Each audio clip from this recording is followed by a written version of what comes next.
ते ऐकाऊ का जरा। मोदी साहेब म्हणले होते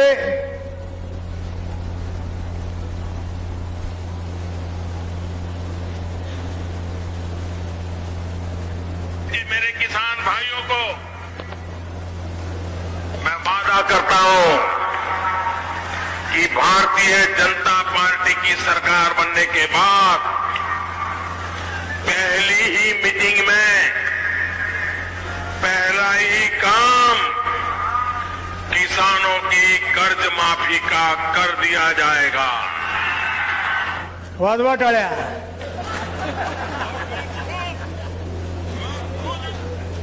2014ला या शेतकऱ्याचं कर्ज माफ करतो म्हणले, पण अजून कुंभकर्णाची झोप गेली नाही आणि मोदी साहेबाच्या हाताला लकवा मारलाय। अजून तुमच्या कर्जमाफीवर सही झाली नाही। या लातूरचे पालकमंत्री अमित भैया होते, राज्याचे मुख्यमंत्री उद्धवजी ठाकरे साहेब होते। 2019ला झाली का नाही कर्जमाफी? चालू बाकीदाराची बी झाली, थकबाकीदाराची बी झाली का नाही? ह्याला म्हणायचं जाणता राजा। मी तुम्हाला विचारतो, मी आमदार होतो त्यावेळेस तुमच्या सोयाबीनवर आळी पडली म्हणून बोंब मारली। आळी न पडता सुद्धा स्वर्गीय विलासरावजी देशमुख साहेब मुख्यमंत्री असताना इमानदारीनं सांगा, तुम्हाला सोयाबीनचं अनुदान मिळालं का नाही? याला म्हणायचं जाणता राजा। अरे चाललंय तर जाऊ द्या, शेतकऱ्याला चाललंय म्हणणारी ही माणसं आणि देतो म्हणून न देणारी दुसरी माणसं।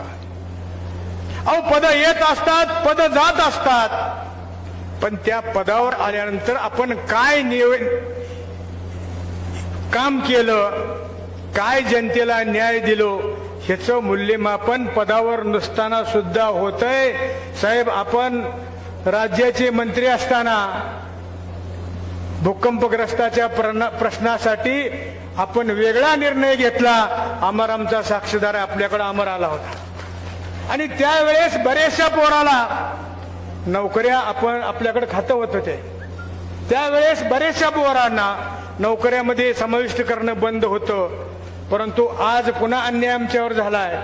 आता जिथं साधे साधे धक्के बसलेत तिथल्या लोकांना सुद्धा समाविष्ट केलंय आणि इथल्या भूकंपग्रस्ताचे अनेक घर उद्ध्वस्त झाले।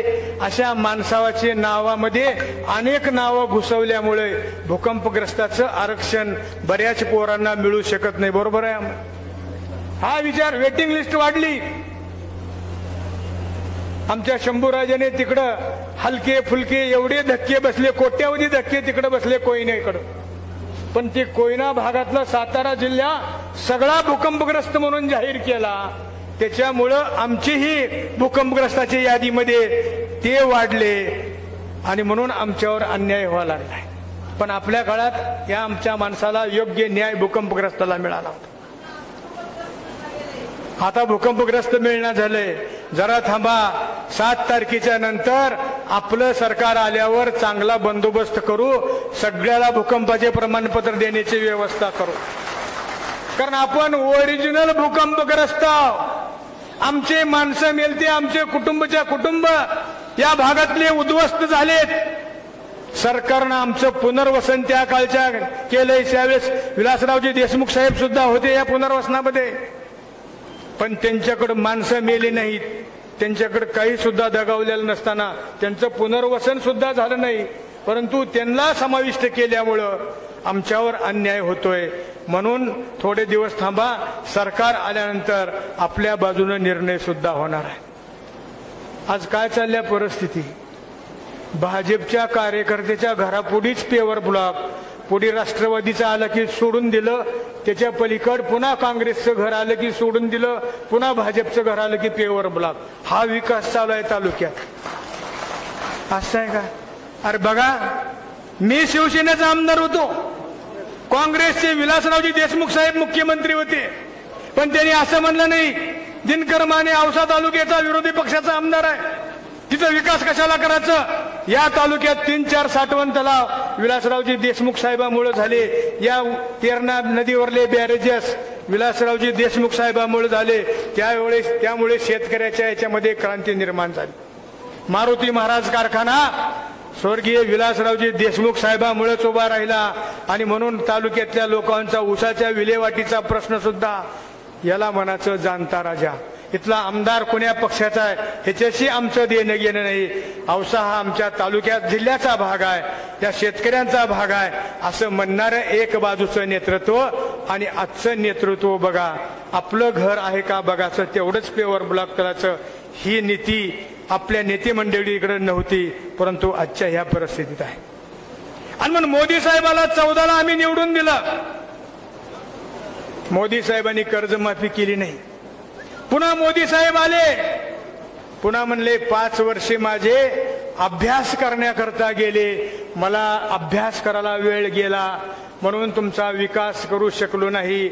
आणि पुन्हा 19ला आणखी मोदी साहेबाला पंतप्रधान करण्यासाठी आम्ही तुमच्याकडे आलो, ओमदादाला उभा केलं, ओमदादा खासदार झाले, मोदी साहेब पंतप्रधान झाले आणि त्यांनी तेव्हा सांगितले काळं धन बाहेर आणू आणि 15-15 लाख रुपये तुमच्या खात्यावर टाकू, म्हणले का नाही? म्हणले का नाही? का आलेत तुमच्याकडे? अरे गरीब माणसं 2-2 महिने दाढी न करणारा, खातं काढायचं आहे म्हणल्यावर, फोटो काढायचा आहे म्हणल्यावर वारकाच्या दुकानात जाऊन दाढी केलं, पावडर लावलं, फोटो काढलं, 200 रुपये फोटोला खर्च, बँकेच्या दारात 2-2, 3-3 दिवस थांबलं, टमटमला जायला पैसे, 3 दिवसाचा रोजगार बुडवलं, बँकेचं पासबुक काढून आणलं, देवाऱ्यावर ठेवलं, तिथलं अजून पासबुक हल्लच नाही, पुन्हा बँकेकडे गेलंच नाही। म्हणजे आम्हाला 15 लाख रुपये दिले नाहीत। शेतकऱ्याचं उत्पन्न दुप्पट करतो म्हणले होते, शेतकऱ्याचं उत्पन्न दुप्पट केलं नाही का? झालंय? माझ्या मते झालंय। नांगराचा भाव 2014ला 900 रुपये होता, आता किती आहे नांगरणाचा भाव? 2000 रुपये, दुप्पट झालंच की। DAP 900ला होता, आता 1918ला झालाय, झालं की उत्पन्न दुप्पट? अजिबात शेतकऱ्याचं उत्पन्न दुप्पट झालं नाही। सोयाबीन मध्ये तर असं कुचलंय, तुम्हाला कुचलंय का नाही? पाशा पटेल, देवेंद्र फडणवीस, पंकजाताई, वाजू का कॅसेट हाय माझ्याकडे, काय म्हणत होते? शेतकऱ्यावर अन्याय व्हालाय, अन्याय व्हालाय, शेतकऱ्याला 11,000 रुपये सोयाबीनला भाव मिळाला पाहिजे। जर सोयाबीनला 11,000 रुपये भाव मिळाला असता तर आज सोयाबीन काय भावानं आहे? 4,500 रुपयानं। तर 11,000 रुपये जर मिळाला असतं तर 1 क्विंटल माग 6,500 रुपयेचा फरक आहे बाळापुरे साहेब, आहे की नाही? आणि ही चिपड्या आम्हाला द्यायलेत किती? वर्षाला 6,000। आणि लोक वट्ट्यावर बसून बोलालते, आले का मोदीचे, आले का मोदीचे? मोदीचे आहेत का पैसे? 500 रुपये महिन्याला आलेले मोदीचे आहेत का पैसे? अजिबात नाही। अहो तुम्ही लक्ष करा, सकाळी उठल्यानंतर आंघोळ करायच्या आधी ब्रश करतो, ब्रश खरेदी करा, पेस्ट खरेदी करा, 18% GST, डोक्याला तेल लावा 18% GST, अंडरवेअर बनियन घ्या 18% GST, कपडे घ्या 18% GST, पायतन घ्या 18% GST, तोंडाला पावडर लावायचं 18% GST, शेतामध्ये फवाराचं औषध खरेदी करा 18% GST, DAP खरेदी करा 18% GST, विद्यार्थ्याचे पुस्तकं घ्या, वह्या घ्या त्याच्यावर 18% GST, आणि संध्याकाळी पाणी मिसळाच्या औषधावर 100% GST।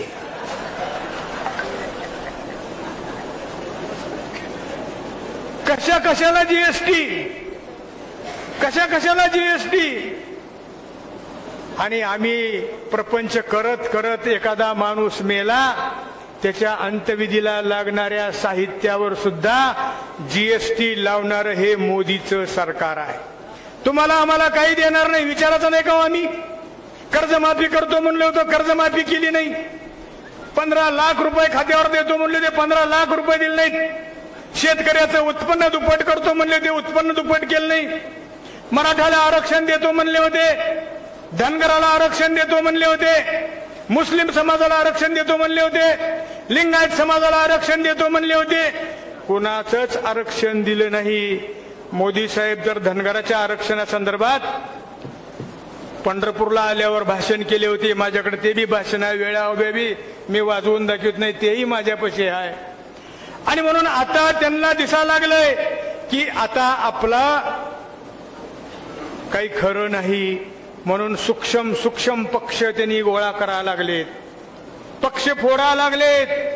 आता तर त्यांच्या लाईनीत डिझेल आणि कोळसा नसलेलं रेल्वेचं इंजन बी घुसलंय की नाही?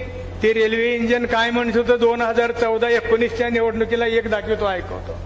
2019च्या निवडणुकीत हे रेल्वे इंजन काय म्हणत होतं जरा ऐका.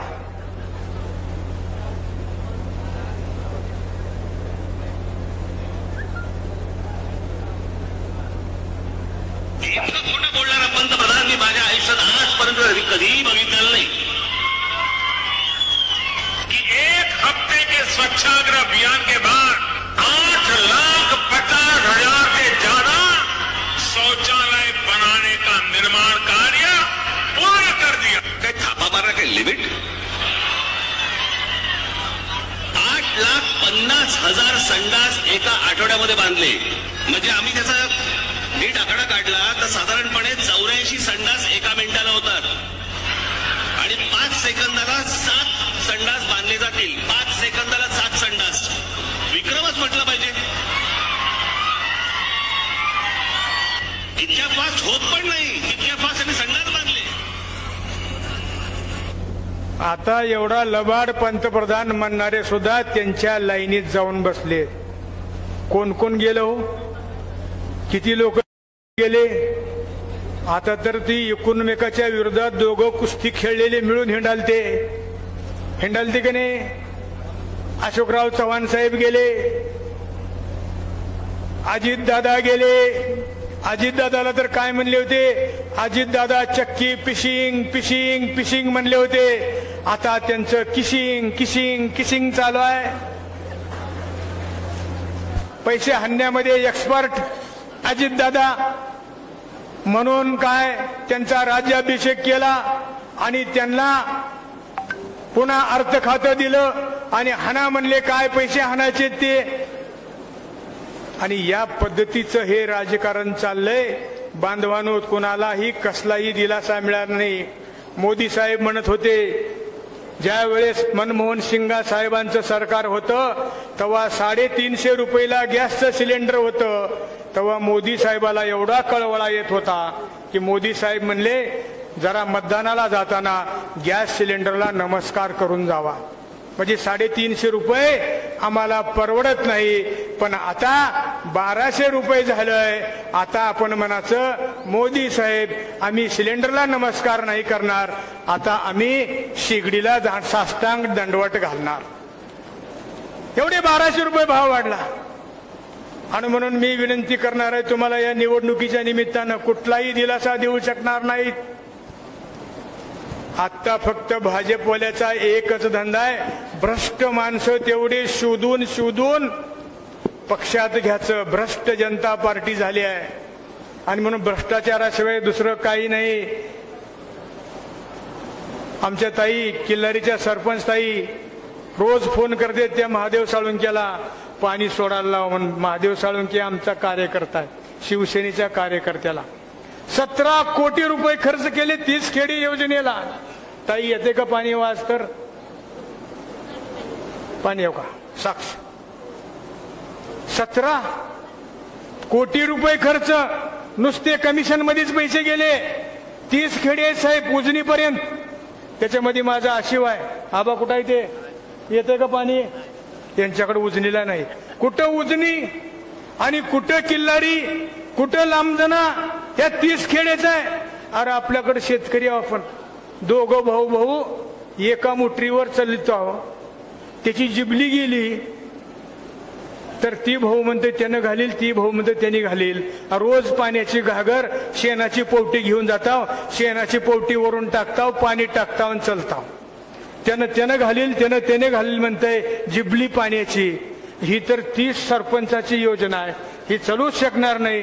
फक्त कमिशन खाण्यासाठी याचं पुनर्जीवन करण्याचं काम केलंय.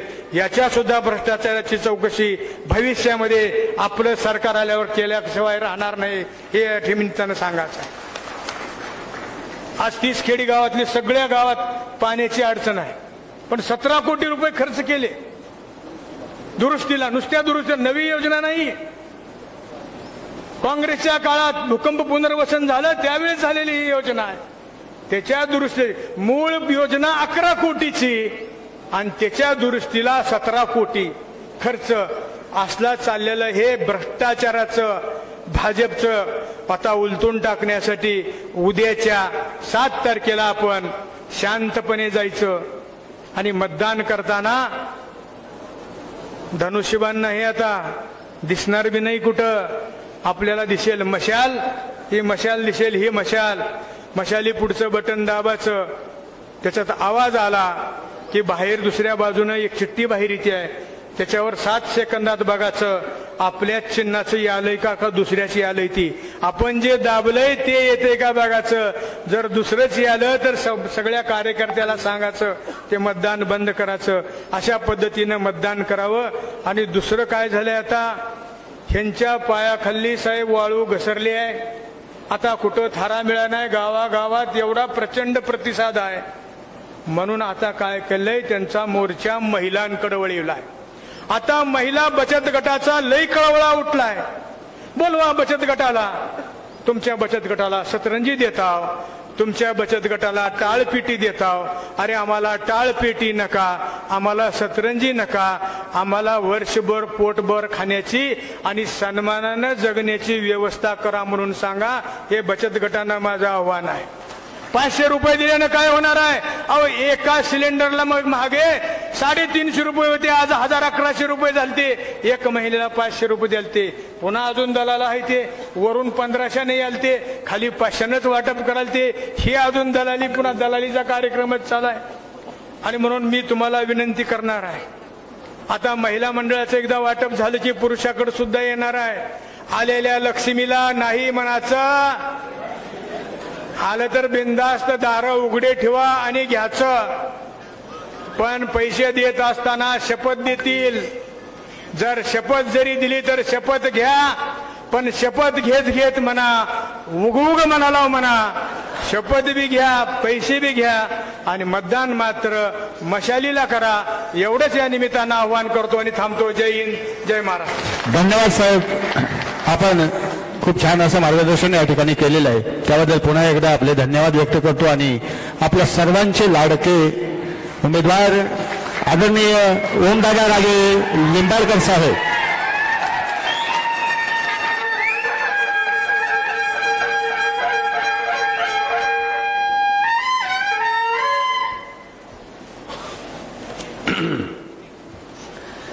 लोकसभा सार्वत्रिक निवडणुका 2024 या निवडणुकीच्या निमित्तानं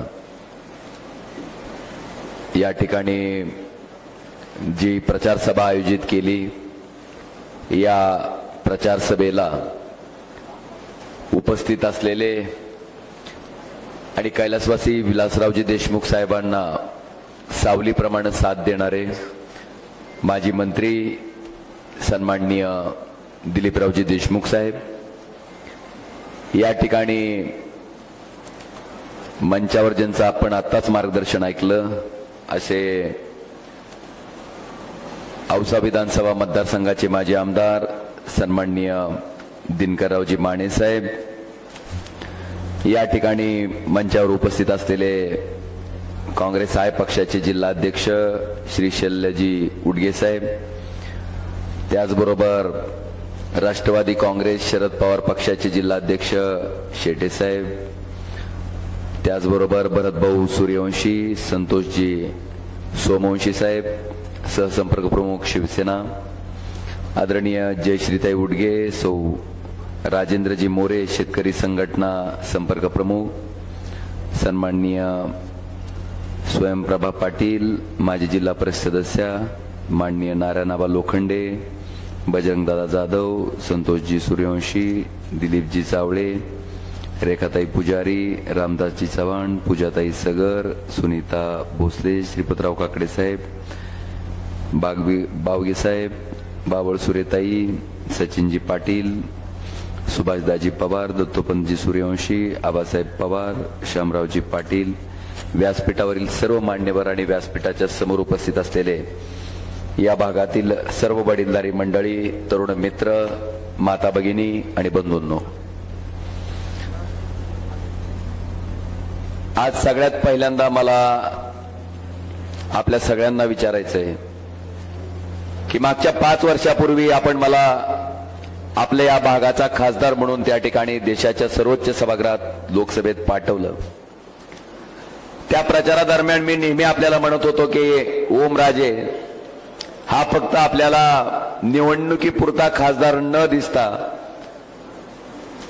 तुमच्या कुटुंबातला सदस्य आहे असं समजून, तुमचा मुलगा आहे, तुमचा नातू आहे, तुमच्या बहिणीचा भाऊ आहे असं समजून मला मतदान करा.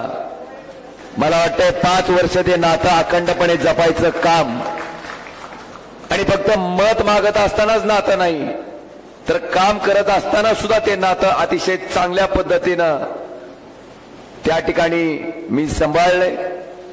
आज मला आपल्या सगळ्यांना विचारायचंय की सहसा एका खासदाराचा मतदारसंघ हा जवळपास 6 आमदाराचा मतदारसंघ येतो. जेवढं एका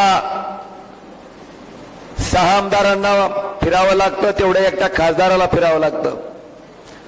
जेवढे फोन, जेवढा संपर्क 6 आमदारांना ठेवावा लागतो तेवढा एकटा खासदाराला संपर्क आणि फोनचा संपर्क ठेवावा लागतो.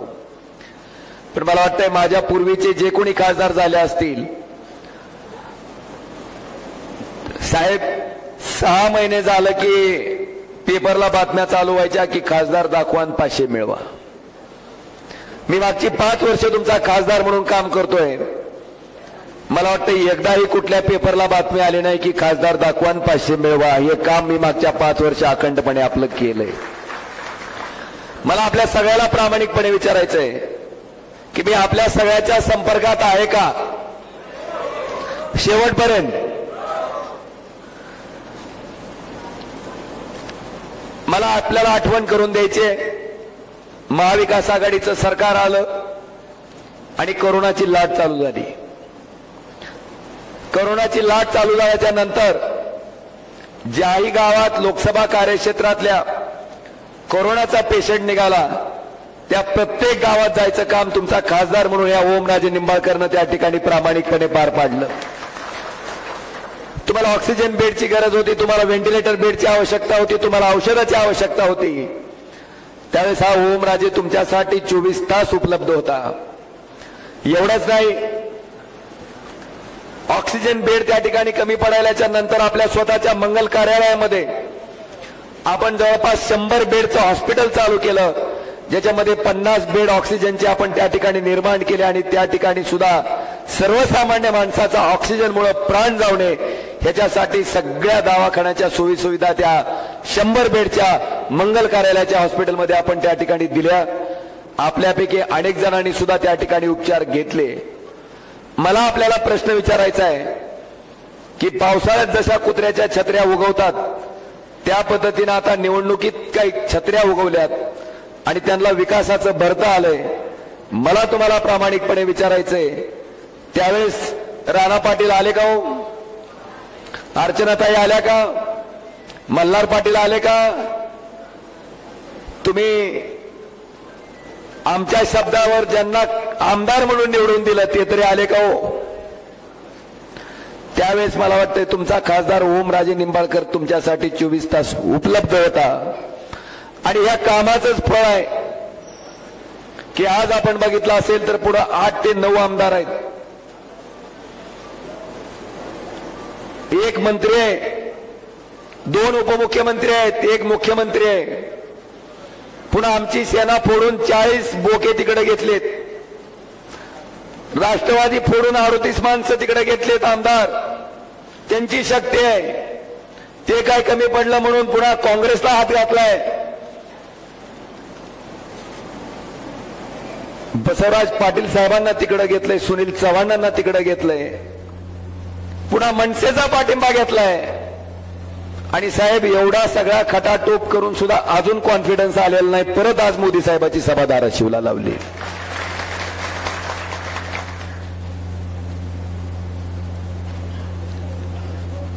हे कशाचं द्योतक आहे? हे ह्या गोष्टीचं द्योतक आहे की तुम्ही तुमच्या बोलण्यामध्ये आणि वागण्यामध्ये अंतर पाडला. तुम्ही जी वचनं दिली त्या सगळ्या वचनाचं सत्यानाश केला आणि म्हणून ही सामान्य जनता आता आपल्या सोबत नाही. सामान्य जनता पेटून उठले आणि येणाऱ्या 7 तारखेला तुम्हाला धडा दाखवल्याशिवाय आणि शिकवल्याशिवाय स्वस्थ बसणार नाही. हे वचन ह्या जनतेनं घेतलंय. मला आपल्या सगळ्याला सांगायचंय की साहेब आमच्याकडं धाराशिवला पद्मसिंह पाटलांचं घराणं एका बाजूला आहे, जे 40 वर्ष या जिल्ह्याचं, धाराशिव जिल्ह्याचं ज्यांनी मंत्री म्हणून नेतृत्व केलं. त्याच्यानंतर पुढची 5 वर्ष पद्मसिंह पाटलांचे चिरंजीव राणा पाटील, मला वाटतं वर्गात सुद्धा मास्तरनं कवा यांना मॉनिटर केलं नसेल, पण शरद पवार साहेबांनी आमदार नसताना डायरेक्ट महाराष्ट्राच्या मंत्रिमंडळात मंत्री केलं. अशी 45 वर्ष त्यांची मंत्रिपदाची असताना सुद्धा आमच्या धाराशिव जिल्ह्याची काय प्रगती झाली, तर ह्यांची कर्तबगाडी एवढीच साहेब की मागासलेल्या दरिद्री जिल्ह्याच्या यादीत केंद्र सरकारनं जेव्हा ती यादी जाहीर केली तेव्हा आमचा धाराशिव जिल्हा देशात क्रमांक 3चा मागासलेला जिल्हा म्हणून त्या ठिकाणी त्या यादीत आला. मला वाटतं हीच त्या मंत्रिपदाची कमाई. आणि सगळ्यात महत्वाचं मला आठवण करून द्यायची आहे की लातूर हा 1983 पर्यंत आमच्या जिल्ह्यातला एक तालुका होता. माहिती आहे का नाही? 83ला लातूरची जिल्हा निर्मिती झाली. आणि आज आपल्याला मला प्रामाणिकपणे विचारायचंय की धाराशिव मध्ये आणि लातूर मध्ये बघितल्यावर काय फरक दिसतंय का? काय दिसतंय? धाराशिव पुढे गेलेलं आणि लातूर मागे राहिलेलं दिसतंय का? लातूरला आज साहेब महानगरपालिका झाली आहे आणि धाराशिवची आमची अजून नगरपालिकाच आहे. लातूरची आडत बघा, तिथं किती मोठ्या प्रमाणात व्यापार होतोय ते बघा. आणि धाराशिवला मात्र आमच्या आडतीत कुत्रीन मांजरच फिरतेत. तुम्ही लातूरची MIDC बघा आणि आमच्याकडं धाराशिवची MIDC बघा. आणि मला वाटतं हे बघितल्याच्या नंतर लातूरच्या विकासाचं श्रेय जर कुणाला द्यायचं असेल तर स्वर्गीय मुख्यमंत्री सन्माननीय विलासरावजी देशमुख साहेबांना त्या ठिकाणी द्यावं लागेल. एक नेतृत्व ज्यांच्याकडे विकासाची दिशा असते ते नेतृत्व एखाद्या जिल्ह्याचं तालुका असलेला जिल्हा झाल्याच्या नंतर त्याचा विकास कशा पद्धतीने घडतो. आणि दुसऱ्या बाजूला आमच्या धाराशिव जिल्ह्याचं नेतृत्व आहे की ज्यांनी कायमस्वरूपी लोक दारिद्र्यात कशी राहतील आणि लोक दारिद्र्यात राहिल्याच्या नंतर त्यांच्या खिशात पैसे कसे येणार नाहीत आणि लोक दारिद्र्यात राहिल्यामुळे निवडणुका लागल्याच्या नंतर आपल्या जवळचे 500,000 रुपये देऊन त्या लोकांना परत कशा पद्धतीने मतदान घेता येईल हा वाईट दृष्टिकोन ठेवून धाराशिव जिल्ह्यातलं राजकारण केलं गेलं. मला आपल्या सगळ्यांना प्रामाणिकपणे विचारायचंय, नेमकं आपल्याला धाराशिव जिल्ह्याची अवस्था बघून तरी त्यांना मत टाकायचं मन होईल का हा विचार इथल्या सामान्य जनतेनं त्या ठिकाणी करणं गरजेचं आहे. आज भारतीय जनता पार्टी घराणेशाहीबद्दल बोललं जातंय. त्याच्यापूर्वी मला सांगायचंय 40-45 वर्ष मंत्रिपद दिलेलं असताना सुद्धा एका रात्रीत राणा पाटील, डॉक्टर पाटील भारतीय जनता पार्टीत प्रवेश केला. आणि काय कारण सांगितलं? विकास. पवार साहेबांबरोबर गद्दारी करून भाजपमध्ये गेले. कारण काय सांगितलं? आता मग विकास कमळाबाईला जमला नाही काय 5 वर्षात. आता त्यांना सोडलंय आणि त्यांच्याच मंडळी परत कोणत्या पार्टीत आल्यात? चोरलेल्या घड्याळ पार्टी. आणि परत तिकडून इकडे येण्याचं कारण काय? विकास. हा जो काही विकास आहे ना जिल्ह्याचा, तो विकास आणि मकरंद अनासपुरेचा एक सिनेमा आहे बघा. हा, अशीच निवडणूक लागलेली असते आमदारकीची. ते देवाला जाऊन पाया पडते आणि म्हणते देवा देवा मला आमदार कर, तुला सोन्याची टोपी घालतो. तुम्ही जसे प्रसन्न झाले तसं त्यांना आमदार केलं. देव बी प्रसन्न झाला, आमदार झाले. आणि आमदार झाल्यावर देव वाट बघत होता की नेमकं कोणत्या सोनाराकडून सोन्याचा टोप येतोय की. हे प्रचंड हुशार माणसं राणा पाटलासारखी गावात जाते, सोन्या नावाचं पोरग हुडकते, त्याला टोपी घालते, त्याचीच काढते, देवाला घालते, म्हणते झाली तुला सोन्याची टोपी, झाला दिवस पूर्ण तुमचा. मला वाटतंय मकरंद अनासपुरीची सोन्याची टोपी आणि डॉक्टर पद्मसिंह पाटील कुटुंबाचा जिल्ह्याचा विकास ह्याच्यात तीळ मात्र फरक नाही, हे मला तुम्हाला आवर्जून या ठिकाणी या सभेच्या निमित्तानं सांगायचंय. आज ह्या ठिकाणी आपण बघत असू 45 वर्ष मंत्रिपद दिल्याच्या नंतर सुद्धा पवार साहेबांबरोबर गद्दारी करायला यांना एक दिवसही लागला नाही. दुसऱ्या बाजूला ओमराजे आहे, ज्यांना उद्धवजी ठाकरे साहेबांनी एकदा आमदार आणि एकदा खासदार केलं.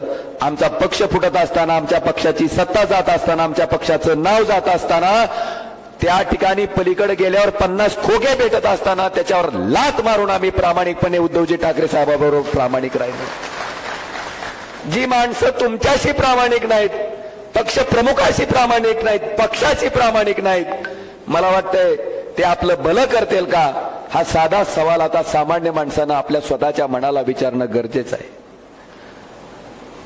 साहेब, मी प्रामाणिकपणे सांगतो की मी संपर्कात आहे, ते माझ्या विरोधातलेच उमेदवार रोज प्रचार करायला लागले.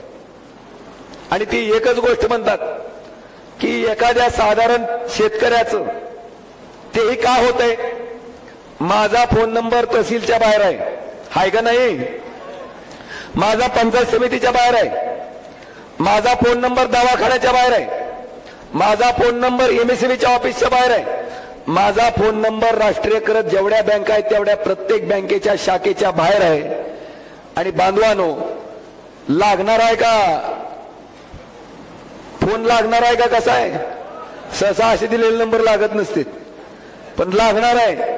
आणि नाही लागला तरी परत माघारी विचारणार आहे. ह्याच्या माध्यमातून एखाद्या शेतकऱ्याचा डीपीचा अडचण आली, त्याचा डीपी आपण बदलून दिला तर पुढच्या लोकांच्या मते हे चिल्लर काम आहे. एखाद्या शेतकऱ्याचं पीक कर्जाची फाईल मॅनेजरनं अडवून ठेवली, आपण ती जर काढून दिली तर पुढच्या लोकांच्या मते चिल्लर काम आहे. माझी एक भगिनी एसटी मधनं प्रवास करत असताना अपंग असलेली ती भगिनी, तिला जागा मिळत नाही, त्यावेळेस त्या बिचारीला माझी आठवण झाली. शेवटी अडचणाच्या काळात त्या माझ्या बहिणीनं, त्या माझ्या अपंग भगिनीनं माझी आठवण करावी. मला वाटतंय हे वातावरण मी ह्या लोकसभा मतदारसंघामध्ये मागच्या 5 वर्षाच्या कालखंडामध्ये तयार केलंय, विश्वास तयार केलाय की खासदार जरी असला तरी ही अडचण सुद्धा माझा खासदार माझी सोडवेल.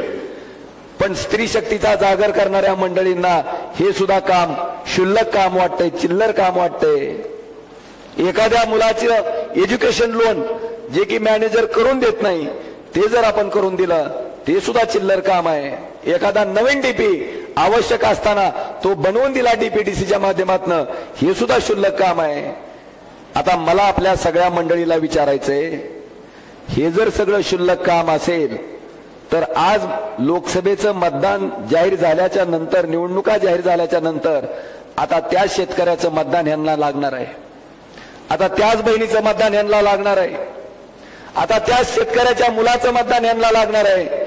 जर ह्या कामाला ते क्षुल्लक काम म्हणत असतील, ज्यांचं काम केलंय त्यांना क्षुल्लक म्हणत असतील, तर आपल्या सगळ्या चिल्लर लोकांना माझं आव्हान आहे माझ्या सहित की उद्याच्या येणाऱ्या 7 तारखेला ह्या चिल्लर कामाचा बंदा हाबाडा त्यांना निवडणुकीच्या माध्यमातून दाखवा.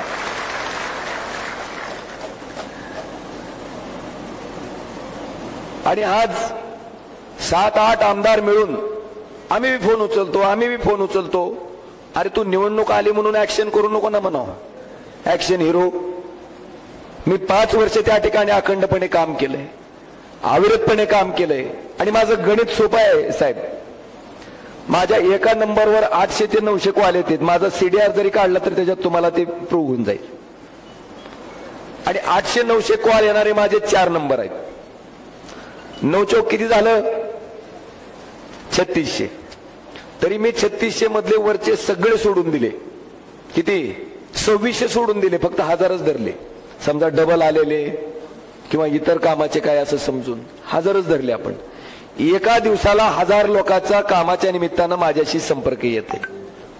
दिवसाला 1000 झाले तर 10 दिवसाला किती झाले? 10,000.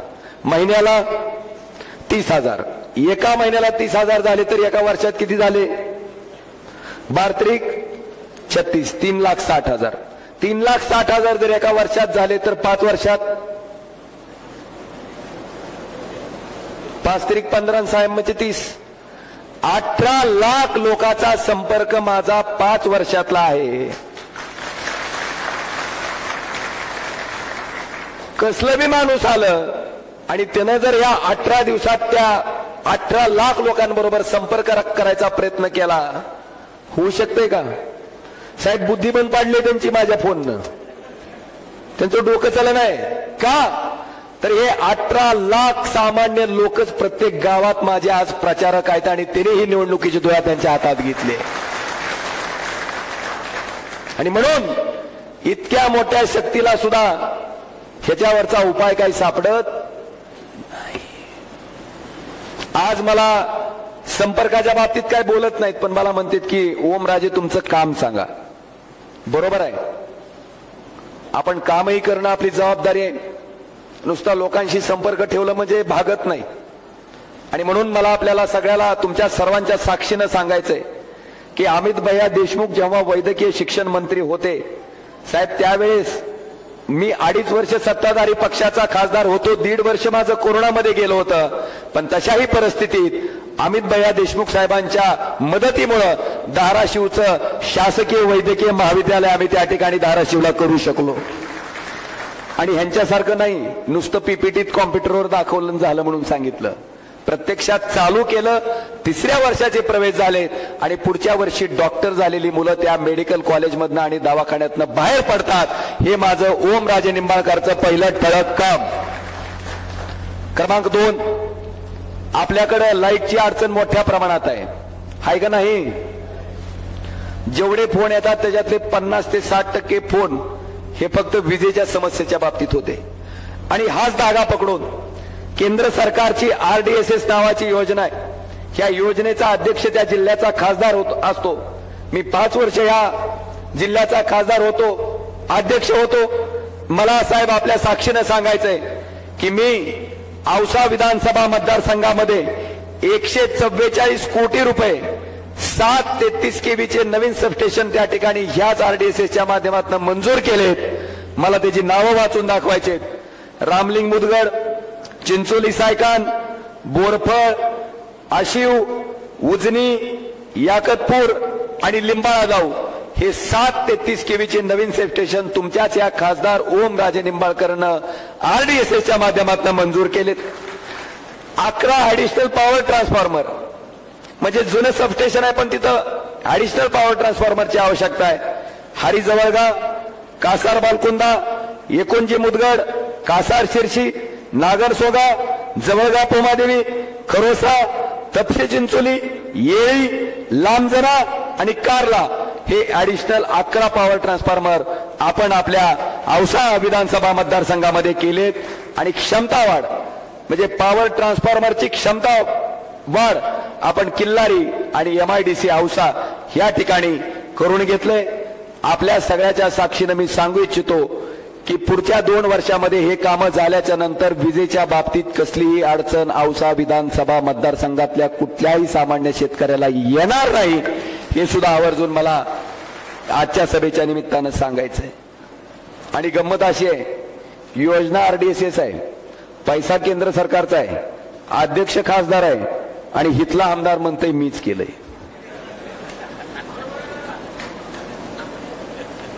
त्यांना विनंती करा की स्वतःचं जे लेकरू आहे तेवढंच काकाला घ्या.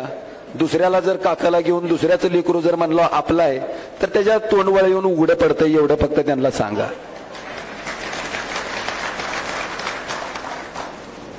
काही बोलायला चालू आहे, वाटेल ते बोलायला चालू आहे. शेवटी तोंड आहे, परमेश्वरानं दिलंय, प्रचार करायचा आहे, पण जे योग्य असेल ते बोला. माझा खासदार निधी शिल्लक राहिला म्हणून आरोप करतात. माझं त्यांना जाहीर आव्हान आहे की लातूर कलेक्टर, धाराशिव कलेक्टर आणि सोलापूर कलेक्टर, तिन्ही कलेक्टरला तुम्ही पत्र द्या आणि 1 पैसा जरी माझा खासदार निधी शिल्लक असेल तर हिथंच तुम्हाला पाठिंबा देऊन मी माघारी जाईन म्हणून निवडणूक लढणार नाही. काही बोलायला चालू आहे. आता प्रधानमंत्री ग्राम सडक योजना कुणाची योजना आहे? केंद्राची. आता ह्या योजनेतनं खासदार त्या ठिकाणी शिफारशी करतो, खासदार त्या ठिकाणी रस्ते मंजूर करतो. ह्याच्यातनं मी जवळपास 114 कोटी रुपयाचे रस्ते आपल्या औसा विधानसभा मतदारसंघामध्ये मंजूर करून घेतले. आणि साहेब, नारळ फोडायला मात्र अभिमन्यूजी पवार.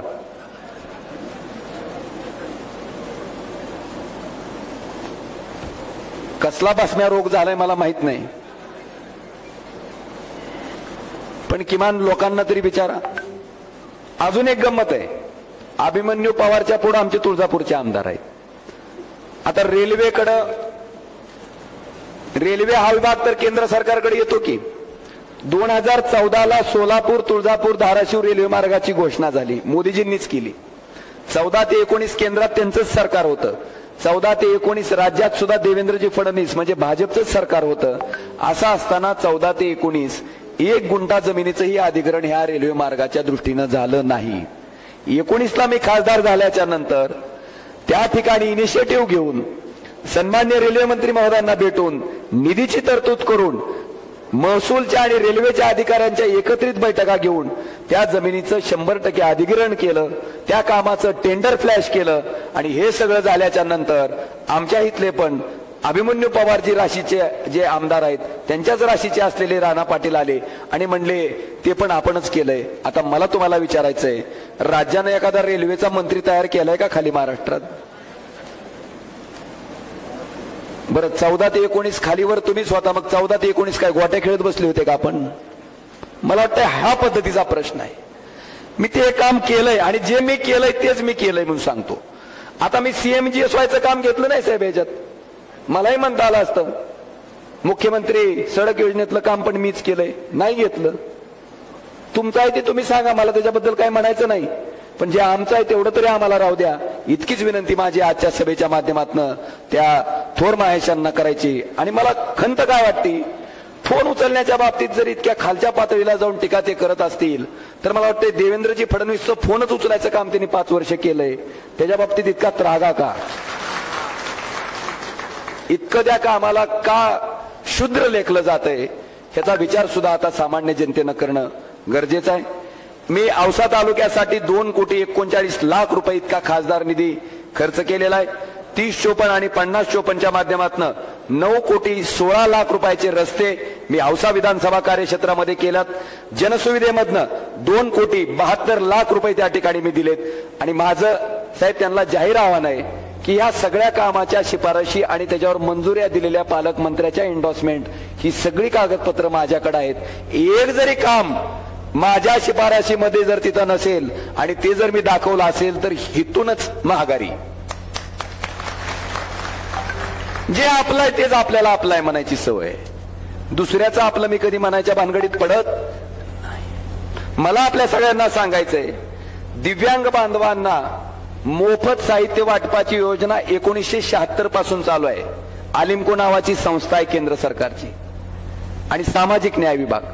76 पासून ही योजना चालू असताना आपल्या धाराशिव लोकसभा कार्यक्षेत्रामध्ये आजपर्यंतच्या एकाही खासदारानं ही योजना राबवली नाही. मी पहिला आहे की ज्याने ही योजना राबवली. आणि आमच्या अपंग बांधवाचं, ज्याला कानाची मशीन आवश्यक असेल, कृत्रिम पाय आवश्यक असेल, कृत्रिम हात आवश्यक असेल, 3 चाकी साधी सायकल असेल, 3 चाकी इलेक्ट्रिक सायकल असेल, तुमचा स्मार्टफोन असेल, स्मार्ट स्टिक असेल, त्याचबरोबर त्या ठिकाणी आवश्यक असणारं जे ब्रेल लिपीतलं साहित्य आहे ते असेल, हे जवळपास 4,61,00,000 रुपयाचं साहित्य माझ्या अपंग बांधवाला त्याचा एक पैसाही खर्च न करता मी वाटप केलंय, हे सुद्धा मला आवर्जून सांगायचंय. मग कामाच्या बाबतीत काय माझी शंका आहे का बाबा कुणाला? का तुम्हालाही असंच वाटतंय 5 वर्ष फोन उचलण्यातच गेले म्हणून? पण तेही महत्वाचे होते, कामही महत्वाचं होतं, तेही केलंय, हेही केलंय. एवढंच नाही, आज शंकरराव गडाख साहेब ज्या वेळेस मृद आणि जलसंधारण मंत्री होते त्यावेळेस सुद्धा आपल्या औसा विधानसभा मतदारसंघातले जे बंधारे आहेत ते जवळपास 12 कोटी रुपयाची कामं आपण त्या ठिकाणी मंजूर केलेत. पण दुर्दैव असं आहे साहेब की काम पूर्ण झाल्याच्या नंतर नारळ फोड्या कार्यक्रम मात्र परत हे अभिमन्यूजी पवार त्या ठिकाणी जाऊन करतायत. आता मी का करत नाही त्याचं मागचं एक कारण आहे. मला आपल्या सगळ्याला विचारायचंय की या सगळ्या निधीचं जर आपण एकत्रीकरण केलं तर 400-500 कोटी आणि आमच्या मेडिकल कॉलेजचं 1,000-1,200 कोटी हे पण होत आहेत. पण हे 1200 कोटी काय मी माझी गोर्धनवाडीची जमीन विकून तुम्हाला दिले का हो? गोर्धनवाडीची जमीन विकून दिले का? अभिमन्यू पवार साहेब आता काही निधी दिला म्हणून सांगतात, ती काय त्यांची वडिलोपार्जित प्रॉपर्टी विकून दिले का? पैसे कुणाचे आहेत? कारण आपण टॅक्सच्या रूपानं सरकारला पैसे भरतो. आताच माने साहेबांनी जीएसटी कशा कशावर याचा उल्लेख केला. मग तुमच्या माध्यमातून, जीएसटीच्या माध्यमातून, इन्कम टॅक्सच्या माध्यमातून जमा केलेला पैसा तुमच्यासाठी आम्ही खर्च केला तर उपकाराची भावना पाहिजे का कर्तव्याची? ओमराजेनं कर्तव्य मांडलं म्हणून ओमराजेनं नारळ फोड्या कार्यक्रम केला आणि हे उपकार मानतात. मी दिलं, मी केलं. अरे आपल्या बापाच्या घरचं आणून दिलं काय? आपल्याला याने आमदार म्हणून बसवलं, आपल्याला याने खासदार म्हणून बसवलं, म्हणून आपल्याला अधिकार प्राप्त झाला आणि म्हणून त्यांच्याच पैशातनं काम आपण त्यांच्यासाठीच केलंय, एवढी तरी भावना ठेवा. ही दुसरा, लोकसभेत माझ्या पूर्वीचे अनेक खासदार आहेत, त्यांच्या बिचाऱ्याची एखादी क्लिप जरी पद्मसिंह पाटलाची सापडली की बाबा कधी उठून ते लोकसभेत बोललेली, मला दाखवा. तुमचा खासदार ओमराजे ज्या ज्या वेळेस लोकसभेत गेला साहेब, मी 71 डिबेटमध्ये भाग घेतल्यात आणि अस्सल मराठीत त्या ठिकाणी डिबेट केलेला आहे. कशाबद्दल केलंय? मराठा आरक्षण हा विषय. मराठा आरक्षण जरांगे पाटलांचं आंदोलनावर लाठीचार्ज झाल्याच्या नंतर अख्खा महाराष्ट्र जागा झाला. पण ओमराजे ज्यावेळेस सुप्रीम कोर्टात मराठा आरक्षणाची याचिका ह्या घटनेच्या 1.5 वर्षापूर्वी आधी आली होती, त्यावेळेस तामिळनाडू राज्याचं आरक्षण जर 50% मर्यादा ओलांडल्याच्या नंतर 78% गेल्यावर सुद्धा टिकत असेल आणि ते आरक्षण केंद्र सरकारच्या सपोर्टिव्ह ऍफिडेव्हिटमुळे सुप्रीम कोर्टात टिकत असेल तर तशाच पद्धतीचं सपोर्टिव्ह ऍफिडेव्हिट आताच्या केंद्र सरकारनं सुप्रीम कोर्टात द्यावं, ही मागणी करणारा पण मी एकमेव खासदार आहे, हे सुद्धा मला आवर्जून सांगायचंय. पण दिलं नाही, दिलं गेलं नाही. काय भावना होती माझी की तामिळनाडूचा 78% गेल्यावर जर टिकत असेल केंद्र सरकारच्या हस्तक्षेपामुळं, तसंच मराठा टिकलं तर कदाचित आज जो ओबीसी आणि मराठा वाद लागलाय तो वाद कदापि झाला नसता. पण ह्यांना मुख्यमंत्री उद्धवजी ठाकरे असल्यामुळं त्यांच्यासाठी खड्डा खांदायचा होता, पण दुर्दैवानं त्या खड्ड्यात तेच पडलेत. ही आजची वस्तुस्थिती आहे. 12व्या शतकामध्ये जगज्योती संत महात्मा बसवेश्वर ज्यांनी समतेचा संदेश दिला, त्यांना मानणारे अनुयायी हा लिंगायत समाज, जो कर्नाटकच्या नंतर ह्या महाराष्ट्रात सगळ्यात जास्त प्रमाणात आहे, त्या समाजाला अल्पसंख्याक समाजाचा दर्जा मिळावा, लिंगायत समाजाला धर्म म्हणून मान्यता मिळावी, ही मागणी करणारा पण तुमचाच एकमेव खासदार ओमराजे निंबाळकर आहे, हे सुद्धा मला आवर्जून सांगायचंय. धनगर आरक्षण असेल, मुस्लिम आरक्षण असेल, हे पण विषय मी लोकसभेत मांडले. शेतकऱ्यांच्या जखमेवर मीठ चोळायचं काम जेव्हा केंद्र सरकारनं केलं त्यावेळेस साहेब बाकीच्या लोकांचं भाषण मी ऐकत होतो. भाजपचा मंत्री असू द्या, सहयोगी पक्षाचा खासदार असू द्या, भाजपचा खासदार असू द्या, एका सुरात अशी सुरुवात, हमारे देश के यशस्वी प्रधानमंत्री नरेंद्र मोदी जी के नेतृत्व में हमारा देश जो तरक्की कर रहा है, इस तरक्की के अवसर को प्राप्त करने के लिए अरे इकडं 11,000चं सोयाबीन 4,000 आलंय रे, नीटनेटकं झालंय. आलं का नाही? उत्पन्न दुप्पट झालं का आपलं? 22 पर्यंतची डेडलाईन होती, 11,000चं 4,000ला आलं. कशामुळे आलं? सोया पेंड आयात केली, डीओसी आयात केली, आणि एका क्विंटलला 6,000 रुपयाचं नुकसान आपल्याला त्या ठिकाणी भोगावं लागतंय. एका एकरात किती निघतंय सोयाबीन? 5. एका क्विंटलला 6,000, 5 क्विंटलला 30,000, एकरात 30,000, 5 एकरात 5 त्रिक 15, 1.5 लाख रुपयाचं नुकसान शेतकऱ्याचं झालंय. 1.5 लाख रुपयाचा तोटा शेतकऱ्याला झालाय. आणि शेतकरी पारावर बसून चर्चा करतय की 4 महिन्याचं मोदीचं 2,000 तुझं आलं का? बांधवानो, 2,000 रुपये 4 महिन्याचे जास्त आहेत का 4 महिन्याच्या पिकाचे 1.5 लाख रुपये झालेलं नुकसान जास्त आहे? मला वाटतंय ह्याच्या बाबतीत सुद्धा आता आपण विचार करणं गरजेचं आहे. जर 1.5 लाख रुपये 2,000पेक्षा जास्त असतील तर निश्चित मला वाटतंय ह्याचा विचार सुद्धा शेतकऱ्यांना करावा. कांदा उत्पादक आहेत का? कांदेवाले तर कांदा घेऊन बसले आता गावात, कारण 60 रुपये गेल्या निर्यात बंदी. बिस्लेरीच्या एका बाटलीचा भाव 20 रुपये आहे आणि गाईच्या दुधाचा भाव 24 रुपये लिटर आहे. झालं का उत्पन्न दुप्पट? मग कसं आहे, अजून निश्चिती झाली नाही का आपली? आणि अजून म्हणतात आपकी बार 400 पार. आता जर 400 पार झालं तर घरात सोयाबीन ठेवले ना 3 वर्षाचं, हाय का नाही? हाय का नाही? 1,000 निघायची तयारी ठेवा. आता ही शेतकऱ्याची परिस्थिती आहे आणि हे शेतकऱ्याचे प्रश्न त्या ठिकाणी लोकसभेत मी मांडलेत. नदीजोड प्रकल्पासारखा प्रकल्प महाराष्ट्रासाठी, देशासाठी का आवश्यक आहे? 70% लोक ज्या शेतीवर अवलंबून आहेत त्याच्यासाठी पाण्याची व्यवस्था का आवश्यक आहे हे सांगणार पण मला वाटते मीच खासदार होतो. आता मला तुम्हाला सगळ्याला प्रश्न विचारायचा आहे की खासदार म्हणून काम करण्यात माझ्यात नेमकी कोणची कमी आहे? लोकसभेतही बोललोय, तुमच्या संपर्कातही आहे. जी विकास कामं करणं गरजेचं आहे ती प्रामाणिकपणे केलेत. आता ह्याच्यापेक्षा वेगळं काय मी करू शकतो? आणि जी माणसं मला म्हणतात किंवा सांगतात आम्हाला विकास करायचा आहे, विकास करायचा आहे, साहेब एकच स्वप्न धाराशिवकरांना 40 वर्ष एका कुटुंबानं दाखवलंय, अजून काय पूर्ण झालं नाही आणि अजून परत पुढची 5 वर्ष दाखवायचा प्रयत्न करतात. आणि गंमत अशी आहे की त्याच अर्चनाताई घड्याळाचं तिकीट घेऊन जेव्हा भगवंताच्या पायरीवर आल्या, पत्रकारांनी विचारला प्रश्न त्यांना की ताई आता तुम्ही अजितदादांची राष्ट्रवादी वाढवणार का? त्यांचं उत्तर होतं मी कशाला वाढू, माझा नवरा भाजपमध्ये आहे, हे उत्तर होतं. पुढे जाऊन त्यांचे चिरंजीव फक्त अंगानं वाढले, देवानं बुद्धी वाढूच दिली नाही. ते काय म्हणतात? माझ्या रक्तात राष्ट्रवादी आहे, हृदयात भाजप आहे. आता लेकराचा अजिबात दोष नाही, कारण मल्हार पाटलांच्या पप्पा कोणत्या पार्टीत आहेत? भाजप. आणि मम्मी? मग लेकराचा असा केमिकल लोचा होणं स्वाभाविक आहे. आता पुढे मला त्यांना एवढीच विनंती करायची की तुम्ही काय करा मल्हार दादा, तुमच्या आई वडिलांचा आदर्श तुमच्या सोबत घ्या आणि एक काम करा. कोणतं? की तुमचं किडनी लिव्हर शिल्लक आहे, किडनीमध्ये शिंदे गट टाका आणि लिव्हरमध्ये मनसे टाका. म्हणजे तुम्ही सुद्धा तुमच्या आईबापासारखं रात्रीत बोंबलत जर कोणत्या पार्टीत गेले तर सकाळी सांगायला रिकामं की माझ्या किडनीत शिंदे गट होता.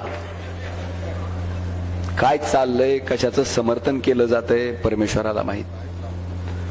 आणि आज या ठिकाणी बरचसं बोलण्यासारखं आहे, पण मला वाटतंय तुम्ही सगळी मंडळी बऱ्याचशा गावातून आलेले आहेत. आता मी एकटा आहे तिकडं 8-8, 9-9 जण आहे ती, त्यामुळं सगळ्या गावात काय मला येणं शक्य होणार नाही. पण मी 5 वर्ष जे काम तुमच्यासाठी प्रामाणिकपणे केलंय, मला वाटतंय त्या कामाचा मोबदला येणाऱ्या 7 तारखेला तुम्ही सुद्धा तितक्याच ताकदीनं मला दिल्याशिवाय राहणार नाहीत, हा विश्वास मला आहे. आणि म्हणून माझी विनंती आहे की उद्याच्या येणाऱ्या 8 तारखेला जे आपल्याला मतदान करायचंय, मला माहिती आहे 7 आहे ते, मी मुद्दामून 8 म्हणलो, म्हणलं झालेली बात दिल की झाली आहे का मन की झाली ते तरी चेक करावं म्हणलं एकदा. पण 8 म्हणल्या आपण पटकन 7 म्हणलात म्हणजे झालेली बात ही दिल की बात आहे, मन की बात नाही. आणि म्हणून येणाऱ्या 7 तारखेला आपला धनुष्यबाण चोरलाय. आपलं चिन्ह काय? आपलं चिन्ह काय? आपलं चिन्ह काय? मशाल. 2 मशिनी आहेत. 1 नंबरच्या मशीनवर 2 नंबरचं माझं नाव आहे. 2 नंबरच्या पुढं पूर्ण माझं नाव लिहिलेलं आहे. नावाच्या पुढं माझा फोटो आहे. मला ओळखताव ना? आता ज्याची ओळख नाही त्याची अडचण आहे, पण मला ओळखताव. त्या फोटोच्या पुढं मशालीचं चिन्ह आहे. त्या चिन्हाचं बटन दाबून आपल्या सगळ्याला मला विनंती करायची की ह्या देशातली लोकशाही वाचवण्यासाठी, ह्या देशातलं संविधान वाचवण्यासाठी, ह्या देशातलं स्वातंत्र्य टिकवण्यासाठी आपल्या सगळ्यांना मला नम्र निवेदन करायचंय. आणि जाता जाता मोदीजींना एवढंच विचारायचंय की तुम्ही आम्हाला सांगितलं होतं न खाऊंगा ना खाने दूंगा, लेकिन सबसे ज्यादा जो खाएगा उसको ईडी का डर दिखा के भाजप में लूंगा. 70,000 कोटीच्या घोटाळ्याचा आरोप अजित पवारांवर झाला आणि तेच अजित पवार त्यांच्याच मंत्रिमंडळात उपमुख्यमंत्री आणि अर्थमंत्री होतात. त्यांच्या चौकशा बंद होतात आणि दुसऱ्या बाजूला त्यांना विरोध करणारे दिल्लीचे मुख्यमंत्री, त्यांना मात्र कुठे टाकलं जाते? जेलमध्ये टाकलं जाते. आज राज्यातल्या झालेल्या सगळ्या घटनांचा आपल्याला अभ्यास आहे. पक्ष कशा पद्धतीने फोडले जातात, माणसं कशा पद्धतीने विकत घेतली जातात. मला वाटतं या सगळ्या गोष्टीला चपराक द्यायची जबाबदारी आपली सगळ्यांची आहे.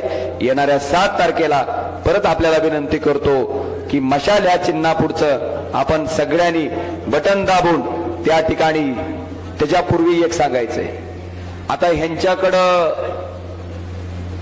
काय जास्त आहे माझ्याकडे कमी आहे हो? पैसा. पण साहेब मला सांगायचंय, 10,000 रुपयापासून एका शेतकऱ्यानं मला मदत करायला सुरुवात केली. काल आगाळगाव मध्ये 72,000 रुपये 4 गावातल्या सामान्य लोकांनी त्यांच्या कष्टाचे पैसे मला आणून त्या ठिकाणी माझ्या निवडणूक खर्चासाठी दिले.